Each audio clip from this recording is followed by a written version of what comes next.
This is a recording from the More Than the Score lecture series at the University of Virginia, provided for you by the Office of Engagement's Alumni Education Program. On August 30th, 2008, best-selling author Coy Barefoot presented A History of the Corner. He is introduced by Tom Falders, the president of the UVA Alumni Association. Coy Barefoot is the Director of Communications and Alumni Relations at the Sorensen Institute for Political Leadership at the University of Virginia. And most people just know it as the Sorensen Institute. Coy is a Wall Street Journal and Amazon.com best-selling author. His books include Thomas Jefferson on Leadership and, of course, The Corner, A History of Student Life at the University of Virginia. I should say parenthetically, and Coy will say it again, there happen to be a few of those books over on the side table for your purchase, as well as his autograph. That particular book won the 2003 Nolly Prize for Outstanding History. He's written and reported for magazines, newspapers around the country, as well as a long list of online publications. Coy has also worked in radio as a producer, investigative reporter, and talk show host. In fact, he's the host and producer of Charlottesville Right Now, a public affairs radio program that is broadcast on News Radio 1070 WINA each weekday from 4 to 6 p.m. He speaks frequently for corporations, civics groups and schools, and alumni associations. Coy is a graduate of the College of William & Mary and a graduate student of the University of Virginia, where he earned his master's degree in anthropology. He lives in Albemarle County with his wife Allison, who's also an academic. She's an archaeologist who teaches at Washington Lee University. And they also live with their two 6-year-old twins, which I'm sure keeps them very busy. So without further ado, let me introduce Coy Barefoot. Thank you very much. I appreciate it. Thank you. Thank you. Everyone, you know, if you're going to the game today, this is going to be a long day, so I want to thank you very much for getting up early and coming out to say hello. I really appreciate it. This is, and I also just want to say congratulations for being part of the biggest opening game day in UVA history. Congratulations. Going to be a great day. Go Hoos! So, I'm often asked, why are you so into UVA history? Like, when did you get the bug? Like, what happened to you? And I can point to one moment, one night, when all of a sudden a light went on and I realized, wow, this is really fascinating stuff. Let me take you back to a very cold November night, 1994, and I'm bartending at the Virginian on the UVA corner. It's very late at night. Many of you will remember, last call is at 1:30. The place is empty, the kitchen has closed down, the lights are on, I'm cleaning the bar. I want to go home. It's late. It really is like 1:20 in the morning. I'm the only one in the Virginian. This elderly gentleman walks in, all by himself, a long gray coat, and he sort of shuffles down. You know the Virginian, long and narrow. He walks all the way down, you know, down to the bathrooms and sort of turns around and looks around. I thought, oh my gosh, he's lost. He's looking around. Then he walks back to the bar, he pulls off his coat, he sits down, he orders a draft beer. He's very quiet. I'm sort of cleaning up. And then he leans over his beer and he half whispers to me. He says, you know, I used to spend a lot of time in here when I was a student at the university in the 1920s. I said, the 20s? My gosh, how old are you? Couldn't believe it. So he starts telling me these stories. And we sat there till 2:30 in the morning. He tells me these fantastic stories of what it was like to actually walk on the corner in the 1920s. And what you saw and the places that were there, and all about the kitchen where they would go for waffles when the parties were over. And they were a little inebriated, and it was time for a waffle at 4 in the morning. He told me about Beta the dog, Tim, the corner panhandler who called everybody Larson and said, shoot me out, Larson. Great stories. And I started jotting them down on a napkin. And I went home that night with my pockets full of napkins with stories written down on them. And those stories, 7, 8 years later, turned into this. Because I got the bug. And I would go from one person to the next. And it was almost like a network marketing company. I'd be like, can you recommend 5 people that I should talk to? And I should definitely sit down and get their stories. And I was so honored. I mean, it was a journey of... It was one of the most memorable times of my life. I had such an opportunity just to meet these incredible people and get their stories down. many of whom shortly before they passed away. I did the last interview with President Shannon at his home over on Pantops just a couple of months before he died. And one of my most memorable times was actually sitting down in Sloan's with Bob Englander and Howard Goodwin and Gus Heilman. And there's some people in this room who know who those people are. And that was a tremendous honor. To this day, that was a great honor for me. So when I handed the text of this book in to the publisher, this is a little secret. The actual title was The Corner, A History of University, Virginia. I told him, I said, many people don't know that the university was a separate place. It wasn't Charlottesville. It was a separate village, removed, separate from Charlottesville. It had its own train station. It had its own post office. It had its own grocery stores, its own beauty salons, its own places to get grog. You didn't have to go down into Charlottesville if you didn't want to. And the people who lived here would be very quick to tell you, oh, no, we don't live in Charlottesville. Oh, no. We live in University. There's a difference. So, lo and behold, unbeknownst to me, he actually changed the title of the book to A History of Student Life at the University of Virginia, which in retrospect was a great idea. And he told me, he said, I can't put A History of University, Virginia on the cover. Everyone will think it's a mistake. Everyone will think it should have been University of Virginia, and it was a typo. So anyway, this truly is a history of this village. When Thomas Jefferson, he founded much more than just a school. It was a village that grew up around the school, and from day one. So this book really is a history of this place. I actually don't have a lot of time this morning, so I'm going to sort of give you an abbreviated version, and I'm going to, in some places, move a little quickly through some of these slides, only because I'm trying to get to some of the really cool slides of the corner. And I'll be really quick. This, of course, is Jefferson's first vision for what the university would look like. Many people don't realize this. There were going to be 3 long sides, not 2 long sides with a building in the middle. That's what he wanted to do. But he's a pragmatist. Ultimately, as an architect, as a farmer, as a politician, he was very much of a pragmatist. Hey, let's just make this work. How are we going to make it work? So the only land they could get was a narrow ridge that falls down on either side. They only had room for 2 long sides, so he had to squeeze them up together. And it was Benjamin Latrobe, the architect, that said, why don't you put some big building in the middle? That would look pretty cool. So that's where that idea came from. This, of course, is the original plans. This, of course, is the very first sketch of what it would look like. But the rotunda wasn't built until 1826. This was actually drawn from the architect's schematic about this is what it's going to look like. This was what you could get your books bound with. Back in the 1820s when you bought a book, it was unbound. There was no binding. It was just a bunch of pages stacked up. And you also had to cut each page so that you could turn it. So students would take their books down to the university bookstore at the corner and get it bound. And if you had a lot of money, you could get really nice leather bindings with your name on the front. If you wanted something just off the shelf, you'd get that. And that would be your books. Your books would look like that. This is the first drawing that went around the world, and this is what everybody saw. Wow, that's what Mr. Jefferson did over in Virginia. That's really something. This was the first drawing when it was all built. 1868, shortly after the Civil War. Anybody know why this is here, this gate? Cows. They were all over the place. As a matter of fact, if you read the minutes of the faculty minutes, one of the very, very first entries is the fact that they have a problem with cows.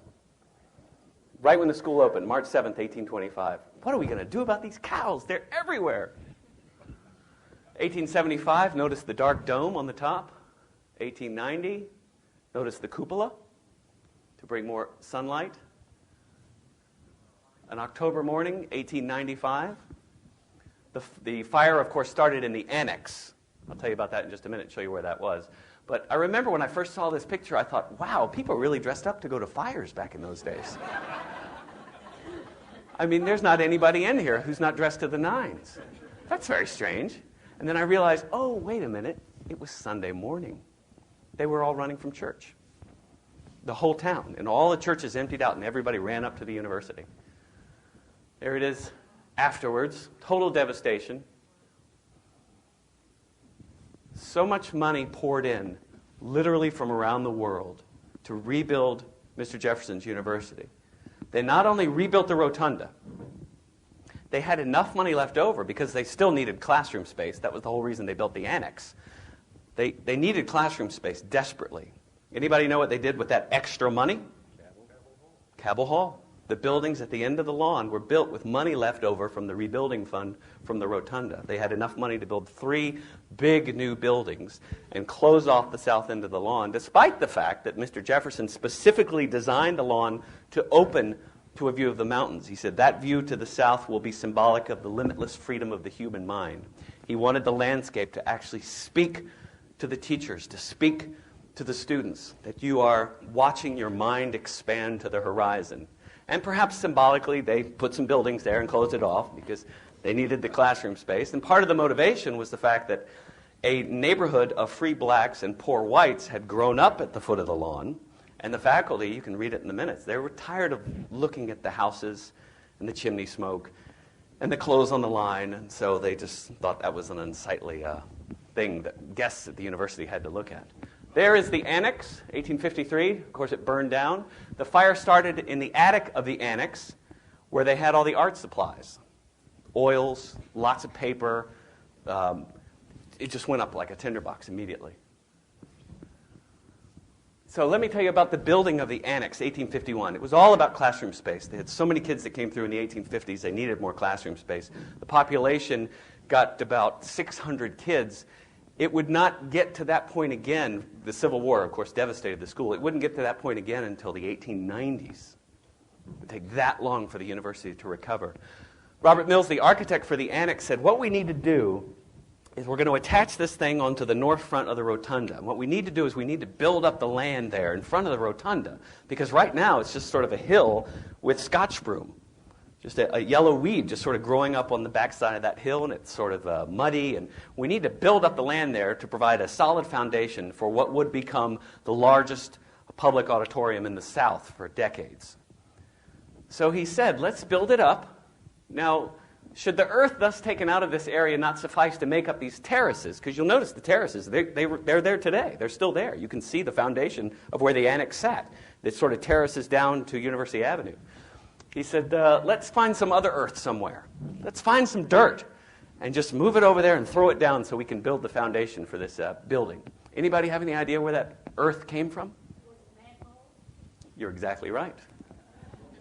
That's how we created Mad Bowl. They dug the earth out, they hauled it across the street, they threw it down, and they put a building on top of it. And Mad Bowl was born. This is, of course, the annex that they built there on the front, the bridge connecting it. That the students love telling the story of Professor Eccles, who tried to blow up the bridge unsuccessfully. This is the university today. When Jefferson designed the front of the rotunda, I should say the back of the rotunda, the back door, the one that faces University Avenue, this is what it looked like. And, of course, his reasoning was, we don't have much money. That's the back door.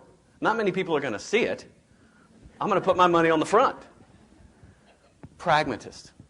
I mean, you've been to Monticello. Have you seen the stairs? They look like they're in a closet. I mean, it's just total functional. Versus stairs today where people are like, look at my stairs, look at this. There was that concept never came to Jefferson. What a waste of money. This is just to get from one floor to another. This is just the back door. All we need is a door and some steps. But again, there was so much money left over from the rebuilding fund, they sort of changed it a little bit. They spruced it up. And again, you can see the foundation with land taken out of Mad Bowl to create the foundation. Let me take this off. Now I want to go a little quick here. Mule-drawn trolley lines came through, electric streetcars in 1893. The university branch came up to the university in 1912, despite heavy opposition from students. Any idea why the students didn't want the trolley car coming up to the university? They didn't want the locals coming up, hanging around the university. And there were many editorials in the student newspaper. That's the last thing we need, is the trolley line coming up here to the university. Get all those townies up here walking around. This is behind Cabell Hall, the first steam plant. Here's Memorial Gymnasium. I ask students this, and it's so funny because they never really think about it. Who was the Memorial Gymnasium a memorial to? First World War. The students who served and died in the First World War, exactly. 1952, same line of sight, and then back to when it was built in the 1920s. By the way, I should tell you, what you're seeing is my hope will be my next book. I'm hoping to do a book that will put all of these pictures in there so you can sort of see the before and after. Opposite pages. Madison Hall, erected in 1905 as a YMCA. Behind it, of course, was the YMCA campus. One of the first, not the first, but one of the first athletic fields at the university. Tennis courts, tracks. People often ask me, when did they build those fraternity houses? 1890s, turn of the 20th century. Before that, they would just sort of, they existed, but they would sort of gather in local, what we would think of today as a bed and breakfast. They would sort of gather at the predecessor to hotels and have dinners and invite alumni back. All right. Let's talk about the honor system. You know who this is? John A.G. Davis. Very good. What's your name? Lewis Martin. Lewis Martin. I wrote my master's thesis. Wrote his master's thesis on this guy, of course. Boy. Are we in a room of university alumni or what? Gosh. John A.G. Davis, the professor of law. This is the guy who was shot. And you all know that story, right? The honor system was born because a professor was shot on the lawn during a student uprising, and things were just so bad. And to save the university, the students said, we'll vouch for each other, we'll create an honor system, we won't have any problems like this in the future, we'll save the day, we'll save the relations between the students and the faculty, and the honor system was born. That's the story that any doe-eyed first year will tell you. And there is some truth to that. A professor was shot. That's about the only truth to that story. And I wish I could say that that story was true because it's so cool. Isn't it cool? We were all told it. It's sexy. I mean, it is a neat story. Wow, there was a murder, and then the phoenix rising from the ashes was the honor system, which is the best place about this school. It's that which calls all of us to a higher level. It says to each one of us, you know what? You can do better. You should set an example. You should be a person of honor. And you know what? We're really not going to tolerate it here in this community if you're not willing to rise to the occasion. It's fantastic. But that's not how it was born. Regrettably, it was born because students were cheating.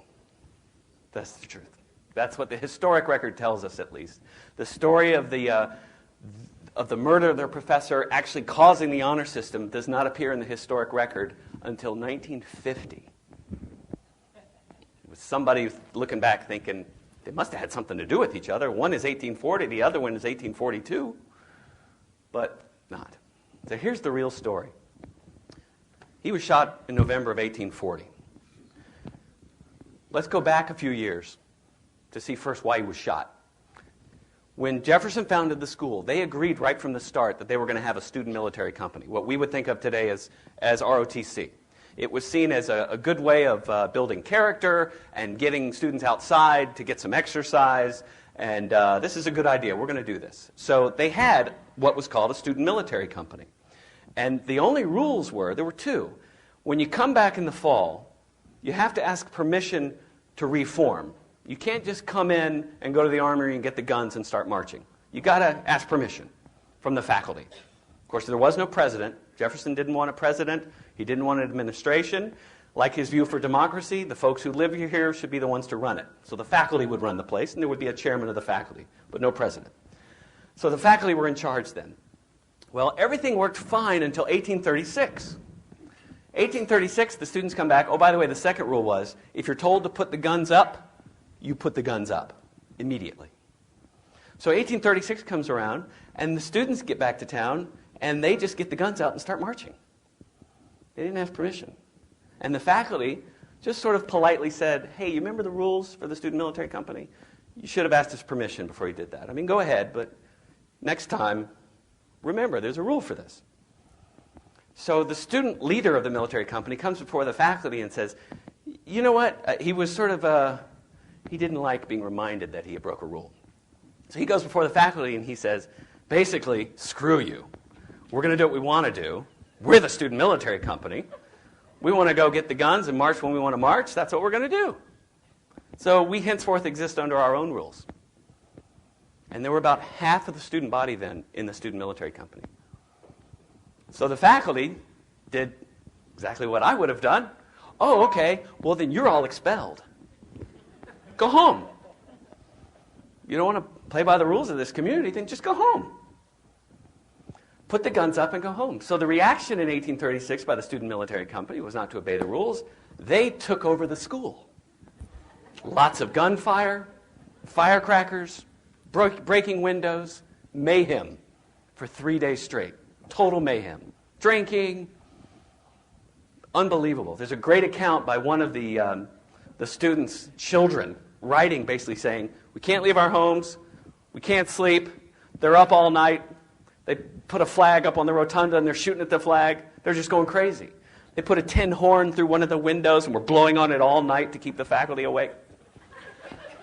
They had to bring in the equivalent of the National Guard to take the school back from these students. And they readmitted them on a case-by-case basis that took months. One child, one student at a time, should you stay. So, that was the famous military rebellion of 1836. Well, 1837 rolls around, November, the same weekend. And what are all those students saying to the younger new students?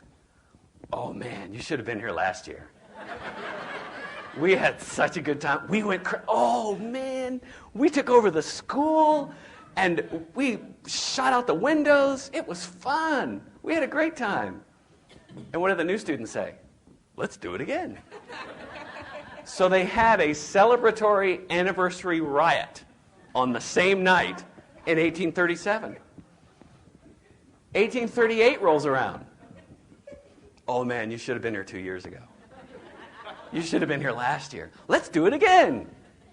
1838, 1839, and you know, because you've all been at this place, each year it gets a little wilder because the stories get a little bigger. And the first years and the new guys try to outdo the guys from last year. 1840, during that celebratory anniversary riot, that's when this professor was shot. He came outside, oh gosh, they're doing this riot again. Oh, but it's November 12th, goodness gracious. He walks outside of his house, Pavilion 10, and he steps out here on the front porch, basically to say, go back to your rooms, enough is enough, come on, you do this every year, go to bed. One of the students, Joseph Sims from Georgia, was seen, he had a mask, and somebody said, hey, look out, there's Professor Davis just came out. And so all the students scattered except him. And he was firing blanks from his pistol. But it was said that they saw him put a ball in the gun, and he walked down the arcade towards Pavilion 10, slamming the gun against the wall as he went to load the ball. And he walked up to Professor Davis. Professor Davis turned around, tried to take his mask off.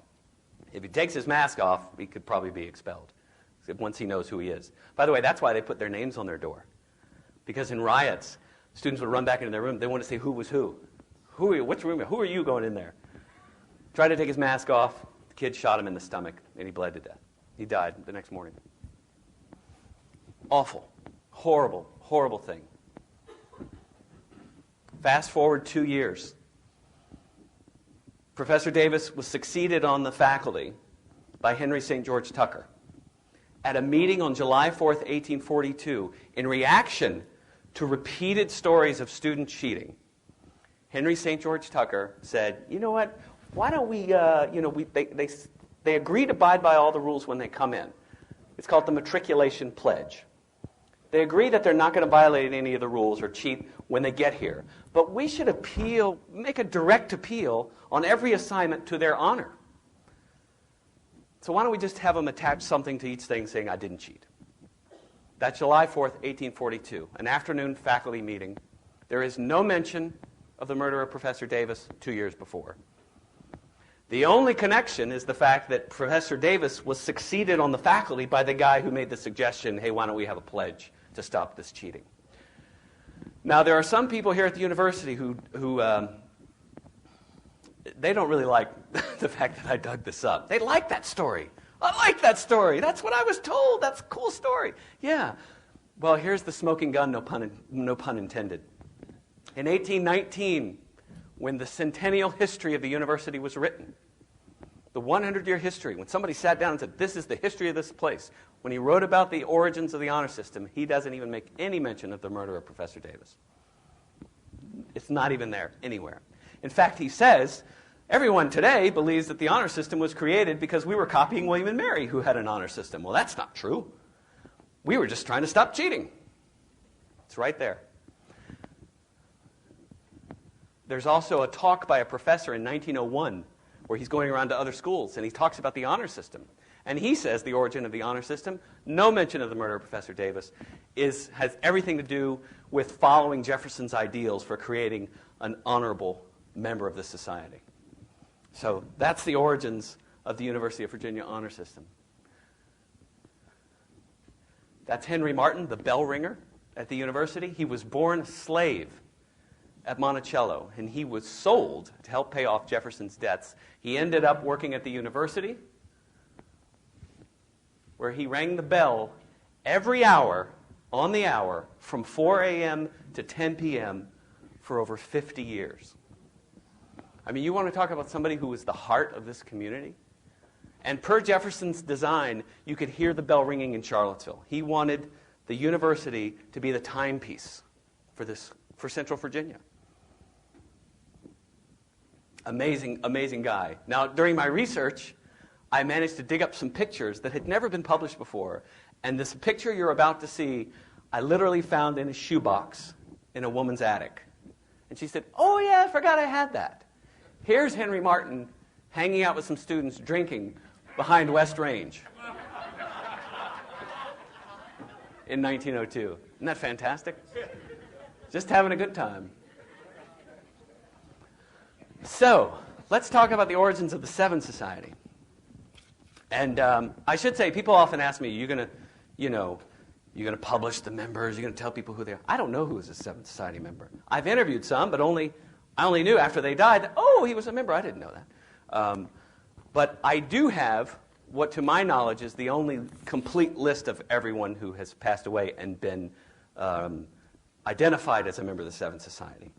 And it was actually, most of that list was given to me by Professor Frank Finger, who passed away, who used to ring the bells, play the carillon, when a member of the Seventh Society passed away. And he would go up, and every time he rang the carillon, he would write down who it was. And he kept a list for decades. And before he passed away, he gave me that list. And I can tell you, I have no intention and will never publish that list, out of concern that the wrong person's going to get it and try to look for patterns, which I have never done. And so it's actually literally locked away. And I have no intention of ever publishing it. But let's talk about how it was born. 1902. The most reliable account has it that there was it's sort of an intramural baseball team. A bunch of guys who lived on East Range together formed an intramural baseball team, and they named themselves after a team that was then playing in North Carolina that one of them knew about, and they liked the name, Hotfoot. That's the most reliable account. There's another account that says it was formed as a direct result of mimicking a Mardi Gras celebration at UVA. But either way, that same baseball team celebrated Mardi Gras that spring in 1902. So this group of this Hotfoot Society, here they are in a picture a few years later, and I like this picture because it shows the secret Seven Society member, known at the time as the Seven Club. So the Hotfoot Society forms, and here's how the Sevens were born. The Hotfoots, Hot Feet, whatever you want to say, they had a rivalry with the Z's. Formed in 1892. And they sort of said, you guys are so stuck up, putting your Z everywhere. I'm so sick of seeing that. So some members of the Hotfoot Society took to wiping off the tail of the Z's. And what did that leave? A 7. So it was sort of like, what is this mysterious 7 that's appearing on grounds? And the first tailless Z appeared on the walls of the rotunda on Wednesday, April 12th, 1905. That's when they were born. Wednesday, April 12th, 1905. But it was a direct result. It was just an anti-Z group more than it was a 7 group. It was, we don't like you guys. So that's how they were born, the Hotfoot Society. And they instantly started having these huge parties on East Range, disrupting patients down at the new hospital down the hill. They were often told, you guys got to tone it down. You're too loud. Your parties are too raucous. But they did just the opposite. It got worse and worse and worse until finally President Alderman said, you know what, I'm going to disband you and possibly expel you if you guys don't disband yourself. So they said, okay. And they voluntarily, in 1912, 10 years after they were formed, they voluntarily disbanded themselves. Anybody remember what happens next? Do we have any imps in the room? In 1913, the Imp Society was born. The former Hotfoot members decided, well, we'll dissolve that group, but we're going to start another one. And we'll call ourselves the Imp Society. Incarnate memories prevail, in memory of the famous Hotfoot Society. And they actually made that decision at the bedside of Hotfoot member Lewis Crenshaw, who I'll show you in a minute. If there's ever a plaque that needs to be at this university or something in somebody's honor, it's Lewis Crenshaw, without a doubt. Founding Hotfoot member, he's the guy who really created the 7 Society that we know of, and he's the guy who created alumni reunions. So in 1913, he's down at the University Hospital. A lot of his friends, for an appendectomy, a lot of his friends come down. There's 10 of them. And they say, Lewis, what are we going to do? We don't have the Hotfoot anymore. Well, let's form the Imp Society. Incarnate memories prevail. And what we'll do is we'll sleep. The hot feet will sleep until with proper authorization and at the proper time, we'll wake up.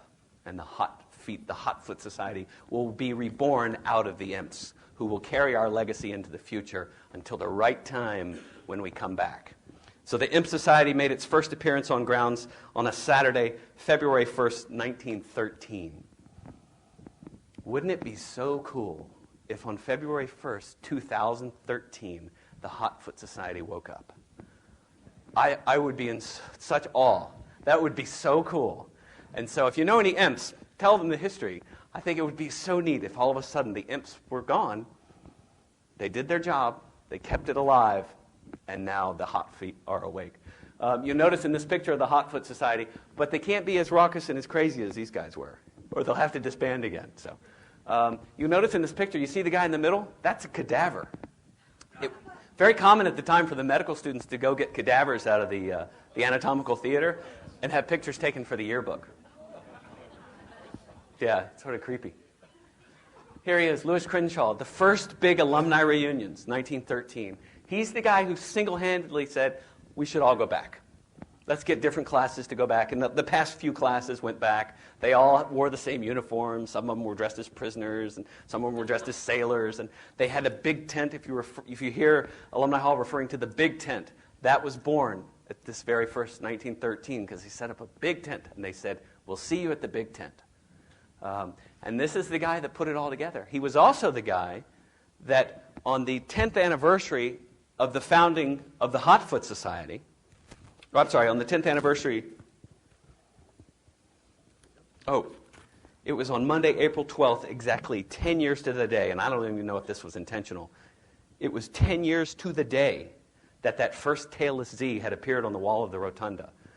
Monday, April 12th, 1915, when President Alderman received a check for $500. Actually, I think it was 5 $100 bills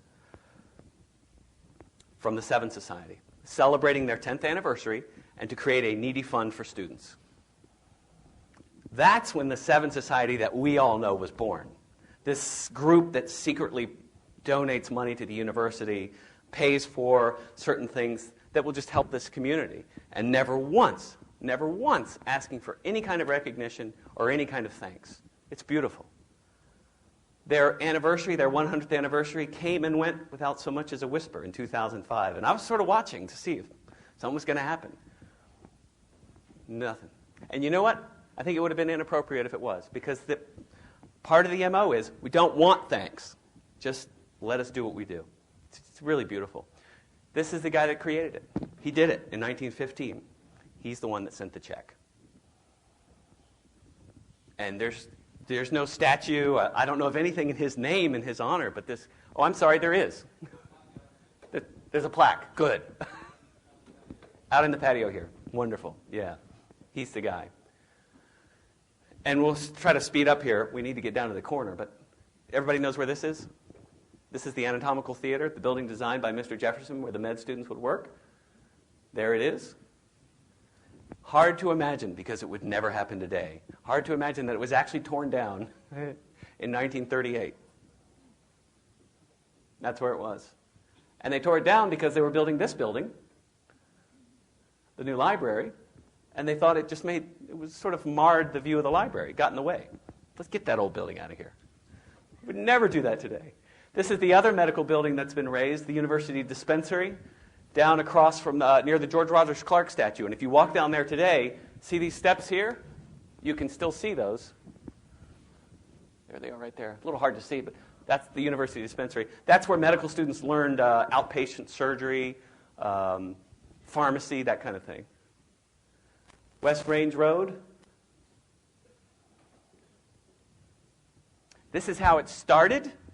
Let me say that again. This is how it started. And this is how it ended. Can we see that contrast again? Springtime in Charlottesville. Easters. Boom. 1976, and I know there's people in this room who were probably there. 1976 was the height of the party. That's when the party was its biggest. They had 15,000 people in that bowl. Can you imagine that? 15,000 people. Whew. Of course, for decades, for 100 years, it was just a big party, nice dancing. Drinking, too, of course, they partied, too, but nothing like what it became in 76. Yeah. The beginning and the end. And it was basically just the university folks sitting down with the county folks, sitting down with the city folks saying, you know what, we have a problem. Somebody's going to get hurt, and it's gotten too big. So we have to figure out. So what they did is the plan was, what we'll do is we can't just cancel it. There'll be mayhem. We'll scale it back every year, and we'll sort of move it around. So in 77, you weren't allowed to be in Mad Bowl. The party was out on Alderman Road. And then the next year, on Alderman Road, it was at the Colonnades. So it actually died in the Colonnades because they just kept trying to make it as difficult as they could to have this party. There's the last T-shirt, 1982, Skip Castro in the States. There's still a big springtime party, though. There's been a big springtime party at University of Virginia, you know, Easters or not. In 1983 to the mid-90s, anybody here remember Van Riper's? That's where I used to go. Saw a little group there called Dave Matthews Band. Wow, they're pretty good. That also got too big, and then all of a sudden students discovered Foxfield, and that now takes its place as the big springtime party at the university. Let's go down to the corner really quick here. You can, looking up from the corner, up at the rotunda, at the annex there that burned down in 1895. This is Temperance Hall, the first student hangout at the corner. And it's so ironic. The student temperance movement was so popular in the 19th century. I mean, think about it. It was like really cool to be part of the temperance movement. And it got so popular, and their dues, they had such a collection of dues, they had enough money to build a building. And they built it down at the corner at the entrance to the university, which, by the way, I should say, we call the corner beginning in 1902. That's the first time you see that you see it in the historic record. Up until then, you'd see down by the railroad crossing or at the entrance gate. But that's where the entrance to the school grounds met the main road to town, and it formed a corner. And when the Virginian was opened in 1923, the Virginian restaurant, the first ad actually says, conveniently located near the university, above the corner. In the 1920s, the Virginian wasn't on the corner. It was above the corner. And the buildings on the other side of the railroad tracks were called below the corner. So right there in front of the big Anderson Brothers building, that was the corner of the corner. By the mid-1930s, those 5 city blocks collectively became known as the corner. So here's Temperance Hall. So funny to think that students originally went down to the corner to sit together and talk about how they weren't going to drink. Little different from today. Just a little different. Here's the same scene today. That's where Temperance Hall set, right where the gates are. Gates, of course, built in 1913. They built this building to replace Temperance Hall in 1913. That was the first strip mall in the South, basically. It had 5 or 6 different storefronts for different businesses. Then they moved it when the university expanded, the medical school expanded. They picked this up and pushed it down by the railroad tracks. And you can see they're moving it down. You can see the columns are still over here as they're pushing it down. The corner of the corner, the Senf Memorial Gates, donated by Mrs. Charles Senf in honor of her husband, who had passed away, and also in honor of the honor system. Which, by the way, I didn't say before, but, and I've written about this for the University Magazine, there really is an evolution from what was just a pledge to a code to a system of, some would say a bureaucratic system of participation and enforcement as they try to grapple with how do we make this pledge work and this code survive in this system that we have today. It's very different. Very different. There wasn't a system when there was just a pledge. There was just a few guys, just a few dozen people. So it is challenging. And that conversation that students participate in, how do we keep this alive? I think has become as much a part of the tradition of the honor system as the pledge itself. And so participating in that conversation, Jefferson would love that. That these young people are participating in a conversation. How do we keep an honor system alive? How do we make that work? Wow. What a great thing to participate in, to engage in that conversation. What great preparation for you to enter a free society and think about questions like, how do we keep freedom alive? How do we make freedom work? I mean, talk about preparing somebody. So people often say, oh, the poor honor system is dead, it's dying, it's nothing like it used to be. Yeah, but they're still learning a lot of great stuff when it comes to the honor system. Plus, I will say this very emphatically, I think the media is there every time the honor system fails, or somebody fails it, more properly put. They're there with the headlines of this basketball player who stole this from a store or whatever, and they put a big spotlight on that. But they're never there the many thousands upon thousands of times that the honor system has worked perfectly with no fanfare and no recognition by a student who signed his or her name and didn't cheat and meant it when they signed their name. The press is never there for that. This is the old corner of the corner. Here's the Anderson Brothers building. The old Shep drugstore, Anderson Brothers building. Here's what it looked like standing in the same spot back in the 19th century. There they are, the brothers, Richard and John. Next time you go in, I tell this to students, but I think most people in this room know this. I tell them, next time you go into Little John's, look down on the floor as you're going in. They're like, whoa! Wow, really? Yeah, that was a drugstore. Now, this is one of my favorite before and after scenes, only because I don't see how women actually, those things must have been so uncomfortable. On a hot day, gosh, that's looking down at the corner. You can see Temperance Hall over here. Actually, that was a grocery store then, and the bookstore. Looking down towards the university entrance building, they call it. Circa 1905. This is the old corner. I call it the old corner. As a matter of fact, in the historic record, they referred to it as the time as the old corner. And then they tore down, most of these buildings are all gone except for the Anderson Brothers building. And then they rebuilt it. There's the new corner.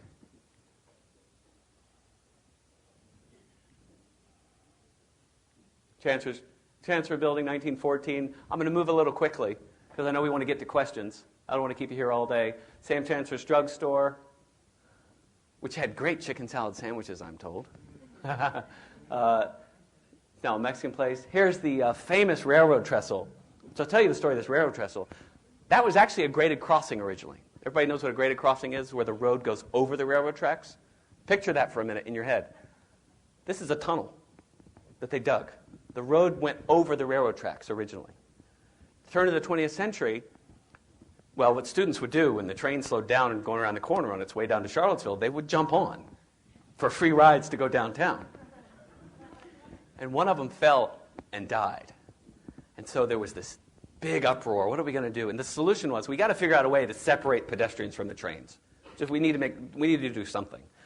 So they dug it out, and they created this tunnel, which nobody's really liked ever since it was built. And they only made it tall enough for the trolley cars to get through. They didn't anticipate in later years what might happen. 1955, 1901, shortly after they built it, you can see the road is only paved to the trestle because then the county began.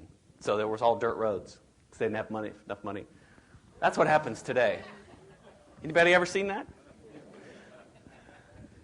Especially with rental trucks. Honey, you have a map of where we're going? Bam! Oh, no. Here's a look back through time at traffic on the corner. It has always, always, always been an issue. I mean, you can go back and read student editorials in the paper from the 1920s. We recommend that young men with new cars traveling past the corner slow down. So we'll go down the corner with just some before and after pictures. Professor Dunnington's house, where the bank is, was built in 1960. Starbucks opened in 1998. Of course, for most of its history, it was the home of Stephen Shepard's or Ed Mictum's after that. And then after that, anybody? Oh, good. Arnett's, exactly. This building was built in 1927. It originally housed a little restaurant called Yanks. And next time you're down on the corner, look up on the side of the building, and you'll still see the remnants of the old ad for Yanks. And it boasted the university community's first barbecue machine. Whatever that was, but they had one, and the students loved it.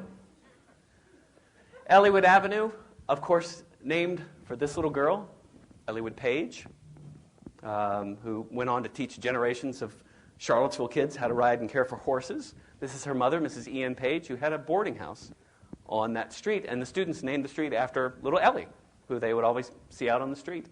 Most of the businesses at the corner, when you see them, were actually two businesses originally.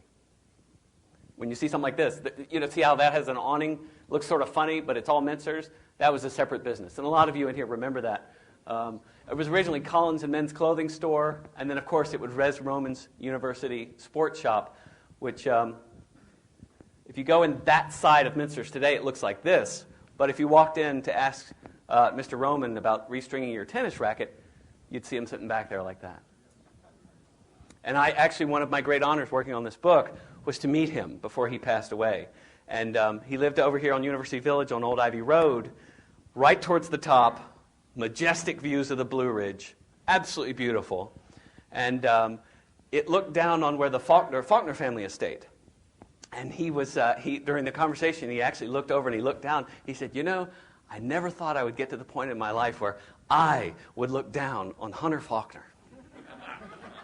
Nice guy, very nice. And I actually was with Hunter Faulkner, a member of the Seventh Society, before he passed away. Funny story how I met him. I'm at the gas station down in Ivy, and I see this old man get out of a car with a license plate that says UVA 1.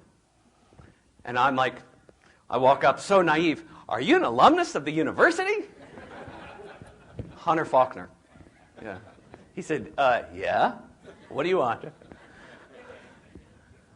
This is Mintzer's. Here's Mintzer's on its opening day. Mintzer's, of course, originally pipe and tobacco shop. Thank you. Pipe and tobacco shop. There's Mr. Mintzer Sr. with his pipe behind the counter. To his right, our left, is Bobby Mintzer, who recently retired a few years ago.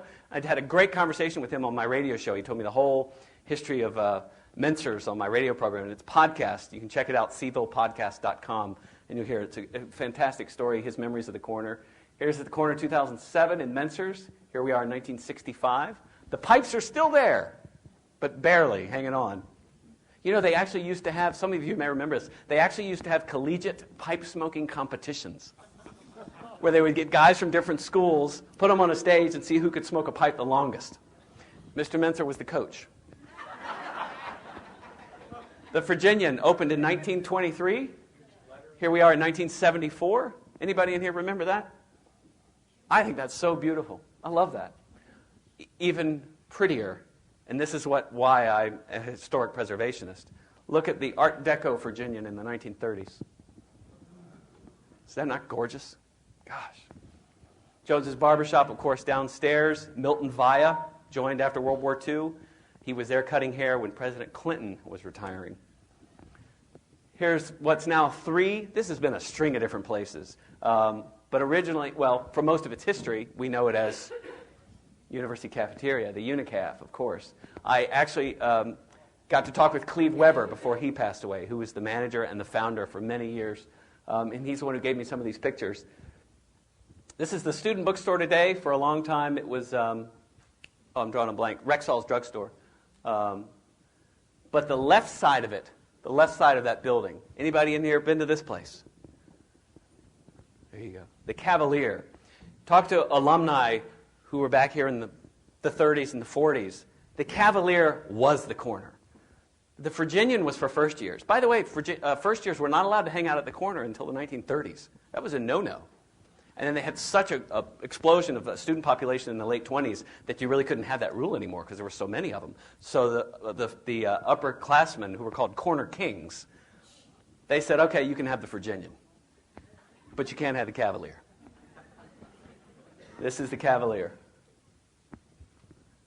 Inside the Cavalier. These pictures actually didn't get into my book. I found these since.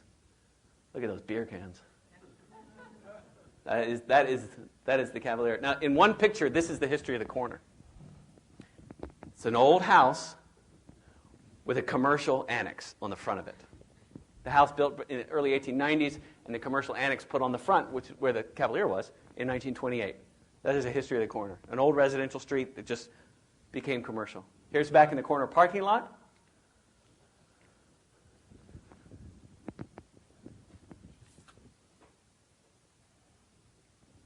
$1950. Whoop, this isn't working. All right. This is, I don't know what these are today. This one just opened recently. Yes, this was Poe's. It was McAdoo's. Before that, it was Poe's.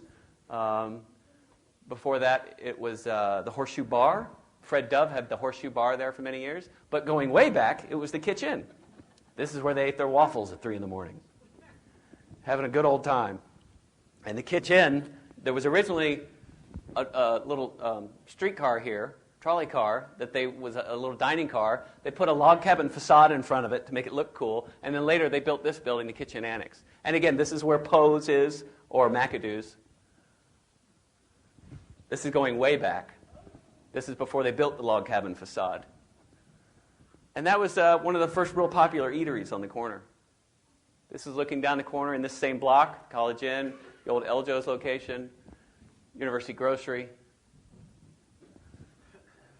Eljo's, founded in 1950. 2 brothers, Elliot and Joseph. Eljo's. There you go. Elliot and Joseph Hyman brought us Eljo's. They're there on opening day. 2 years later, the way they told me the story, well, we had some time on our hands, so we figured, why not open a restaurant? The College Inn was born. Elliot and Joseph Hyman, who created Eljo's, also created the College Inn. This is in the College Inn today. It used to look like this when it was Polagruto's clothing store. Then it was a university branch of the Keller and George Bank. Here's looking. Eljo's relocated to Elliowood Avenue in 1985, and very sadly, to me at least, it left the corner in 2006. Lloyd's Rexall, 57 to 93. The student bookstore took over after that. And that's what it looks like today as a result of that renovation in 2002. Looking down the corner, we'll go a little fast here. Just take a look at some of the pictures. Satellite Ballroom, of course, used to be the University Billiard Parlor. Anybody play pool in the University Billiard Parlor in here?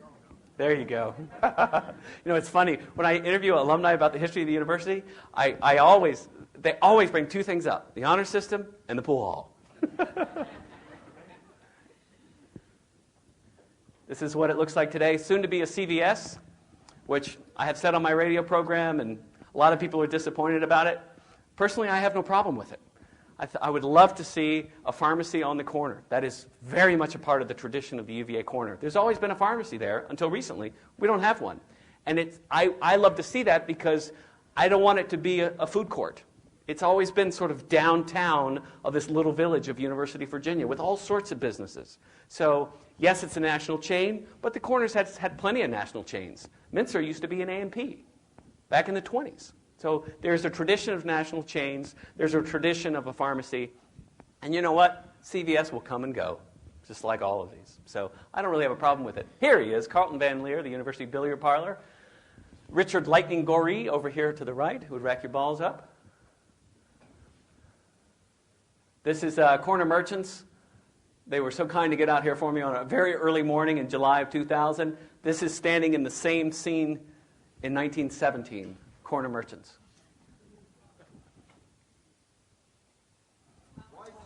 So, why don't we end with this, and then we can take questions, because I don't want to keep you here all day. I don't know, we got a tailgate to get to.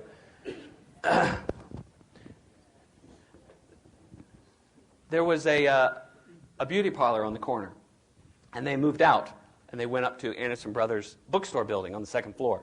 They relocated. But for a long time, the university beauty parlor was here, in this location. So, and his name escapes me. I was thinking about it this morning as I was driving in. Don't forget his name. Paul Dunsmore. Paul Dunsmore had the university newsstand. And when the beauty parlor moved out, Paul Dunsmore said, you know what? I'm going to open a diner. So he went in to open a diner in 1953. When they took out the beauty salon chairs, one of them left a big impression on the floor. And as he was painting the walls, he just painted in that circle. And the white spot was born, 1953. That's where the beauty salon chair sat, when it was a beauty salon. And they're known for the Gus Burger, purportedly named after a university physician who would order it for extra protein, a hamburger with an egg. But when they opened in 1953, they were actually famous for hot dogs with cheese and bacon on top.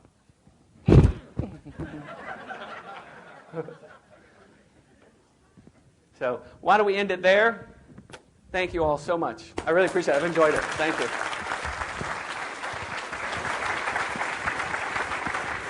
Let me very quickly, as I wrap up, I want to show you my most prized possession. I recently found an amazing local artist and commissioned him to do this. And I very, very proudly own the original. In my mind, there's never been a better painting of the corner. It's absolutely beautiful. And the artist is actually here, Bill Fenn. Bill, stand up. Take some applause. This is just beautiful. Isn't that great? And he's told me he's doing prints. Are you going to do prints of that? Yeah. So what's your website? He's got cards. So if you want that.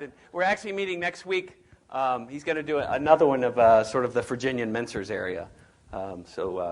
He's at work on the corner now. He's done a bunch of work downtown, but he's at work on the corner. So y'all have a wonderful, wonderful game day. Were there any, yeah, I'm sorry. Any questions? Yes, ma'am. The building there, did that become a mousetrap? Absolutely. Steve and Diane Kukos built this in 1972 and opened. That was the first business there? The Mousetrap was the first business there on the ground floor. That's right. Now it's been a string of businesses since then. But yeah, that was the Mousetrap. And before that, when they built that, there was a gas station. Abernathy's Texaco was on the corner there for many years. Yeah.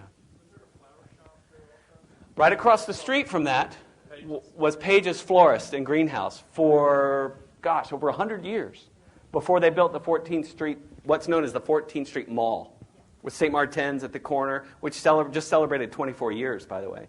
And that replaced Page's, which he turned out to have been a member of the Seven Society, which not many people knew. He was responsible for doing all the corsages for dances and all the displays at the funerals of Seven Society members. Yeah, anybody else? Yes, sir? You interviewed a number of folks who you found out later were Sevens. Right. How many active members do you think are in the Seven Society at one time? The question was, how many active members do I think there are in the Seven Society at one time or currently? I have no idea. I honestly have no idea. And I'm not so sure I would say if I knew. I don't know, and I don't know who you would ask. Yeah. I actually really like and respect the anonymity. And in all my years of research, I never made any effort to unmask or. I like it. You know, I think it's fantastic. So, yeah. Yes, sir. You have anything to say about the University Theater, University Diner? What was her name? Cafe Europa opened in 1993. I hope this answers your question. This building was built in 1960.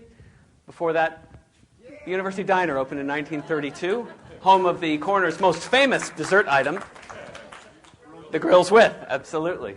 Yeah, it's so funny when they tell the story. I interviewed, what's his name? Alma Shiflett's son, and his first name escapes me. Lee Shiflett, that's right. And he said, it was just sort of happened. We would sort of, he said, we didn't really plan. We're going to create this amazing dessert item. But it just sort of happened, and it really caught on. They were really nice people, by the way. They were great people, absolutely. And it's my understanding that they lent a lot of money. Like Mincer's, they had a lot of money. They had no problem lending money to students. And a cash box on Mincer's counter, yeah. Johnson's, they tore down in 1937 to open the University Theater, which closed in 1990. It was still open when I got here. And now it's home of Cavalier Tan. Which I have to admit, there's a real touch of historic irony there, because that was the home of the first Civil Rights March, the first significant Civil Rights March in the history of the university community. The first graduate student in the College of Arts and Sciences, Virginia Thornton, went out there one day with some white and black students and faculty members with the sign, "I am an American, a Virginian, admit me." They said that we don't have a balcony, so we can't admit you, because there's no way to have separate seating, so you can't come in. This was in 1961. It took almost 10 years for the successful integration of the corner, and it sort of evolved. I write about it in my book. It just didn't happen overnight. It sort of evolved as more and more people got used to the idea that this is just going to happen. So I hope that answers your question. University Diner. Yeah, how about that? That was nice. Yes, sir. Jefferson apparently consulted Latrobe on the actual grounds, but the rotunda itself. Now, which of Palladio's villas do you think most influenced them? It was the Pantheon. It was the Pantheon, right? Not the villas. Right, not a villa. The villas gave inspiration for each of the unique pavilions, but the Pantheon inspired the rotunda, which was the library. Yeah, there were science labs in there, and it was actually, I was just thinking, it was actually the first gym. They used to do martial arts there, with canes, learning to fight with canes, and it was actually the first chapel. They held chapel services there, too. Jefferson did not want a chapel built on the grounds. He did not want a member of the clergy employed by the university. Shortly after he died, the conservatives in Virginia rushed in and made that happen. And so there was a chapel built in 1885, but there was a member of the clergy on staff there beginning in the 1830s. Yes, sir? I was going to ask how old the chapel was. 1885. So when we saw the picture of the gentleman ringing the bell, was that bell that he was ringing in the chapel? It was in the rotunda. And later moved to the chapel, and later turned into electronic music. Yeah, the carillon and then electronically. What's so great about the chapel, if you look where it is, and this is not original to me, but when you look where it is, it's the rotunda sits in the middle, the home of the pursuit of knowledge. And on one side is the Natural History Museum, Natural Science Museum, Brooks Hall, where I studied as a graduate student. Home now of the anthropology department, has some art labs in there. But of course, that was a museum and celebrated natural science, celebrated science. On the opposite side of the rotunda is the chapel and our cultural groundings in faith. And I think it's a nice symbolic vision of balance there. Anybody else? Yes, sir. Of all the businesses that are presently operating on the corner, what's the oldest one? The oldest business presently operating on the UVA corner. It's the Virginian. But if under the same name or family, Mincer's. Right, the Virginian, definitely not the same ownership. Bill Dudley worked there, as a matter of fact, by the way. Not many people know that. He worked there. The Virginian's the oldest business. It's the oldest restaurant in Central Virginia. Don't let Mickey Tavern fool you. And you all know, by the way, that Mickey Tavern was not there originally, right? It's from Earlysville. They picked it up and moved it to reach more tourists. It would be the Virginian and then Mincer's, and I'm sort of scanning the corner in my mind. Anderson Brothers was I think, the longest. There was a bookstore in that location for 112 years. Anderson, yeah, it's going to be a CVS. Like it or not. Yes, ma'am. When did UVA become co-ed? There were women around grounds in the 19th century. Townies, daughters of faculty members. They were there. I mean, there were always women in the community.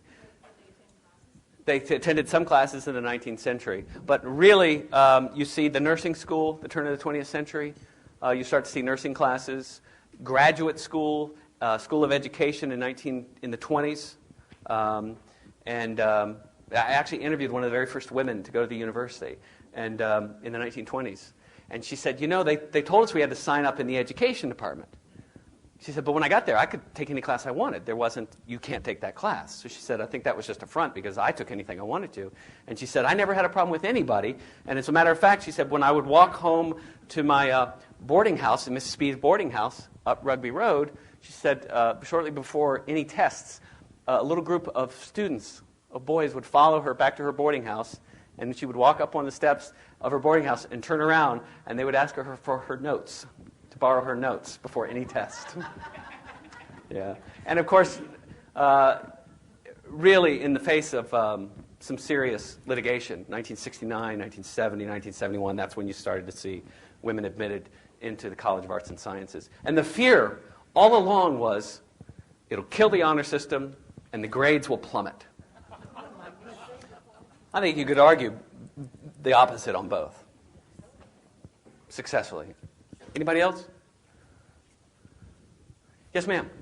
Question about the jurisdiction of the county and the city in terms of the university. I know it's all the corner topic, but I've always been curious about which portion is sort of the county and why. Like, what's the history behind Carsville and some of the other? It's a great question. The question about the jurisdiction of university property. The university area was part of the county until 1916. That's when it officially became part of the city. And as part of the deal for annexing that, they said we won't annex the actual university itself, the university proper. That will still be in the county. And the concern was that there might be some there might be problems with the city police and the students. So if you just get them back on the grounds, they go into the county, and I don't have to worry about them. So as long as you keep all that on grounds, they're not in the city, and the police officers really don't have to worry about them. So on the heels of that, as the city taxpayers, do I pay for paint the town orange fees, or who pays for that? That's a great question that I do not know the answer to. Who paints the orange V's on the streets, you mean? Yeah, I have no idea. You know, the kids of graduate students, I think, go to county schools that live in university houses. Interesting. I think that's true, right up near. Okay, you all. interesting. Yes, sir. You know, Charlottesville gladly paints the V's at city expense, gladly paints the V's on the streets. Willingly. Willingly, Yeah, not only yeah. willingly, but gladly, Right, right. because the football and the university bring so much lolly to Charlottesville. There's no doubt about that. Hardly stand. Yeah, there's no doubt about that. Yeah, I agree with that. So the city says, you want some V's? What color would you like? Right. Anybody else? Yes, sir. Hey. When L. Joe's left the corner 2 years ago, there was a story that their lease was gone. Because there was going to be a semi-high-rise, very upscale boutique hotel built on that adjacent property. You're plugged in. There's some talk and there's some rumor, and I don't think anything is official, but a local developer has been buying up some of the businesses on the corner. I think owns the L. Joe's building, which is Ragged Mountain Running Shop now, which, by the way, that was the location of Mrs. Page's boarding house. And Mincer's, where Mincer's is, that was built in their front yard. Used to be a parking lot. Now it's that building on Elliowood Avenue. I think he bought that and also the old university cafeteria building. And the theory is that you might see a big L-shaped building that faces on both Elliowood Avenue and University Avenue.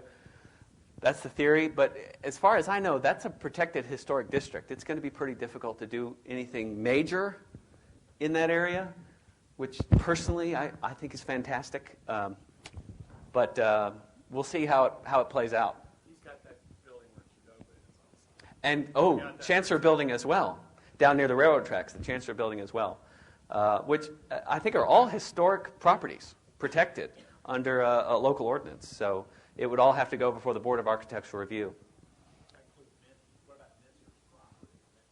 I don't think they own Mintzer's owns that building. Yeah.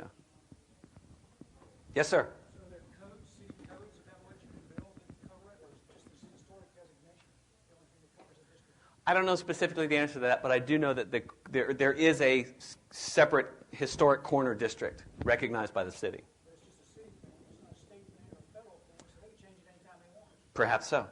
Yeah. I don't know. Thank you. Thank you all so much. Thanks.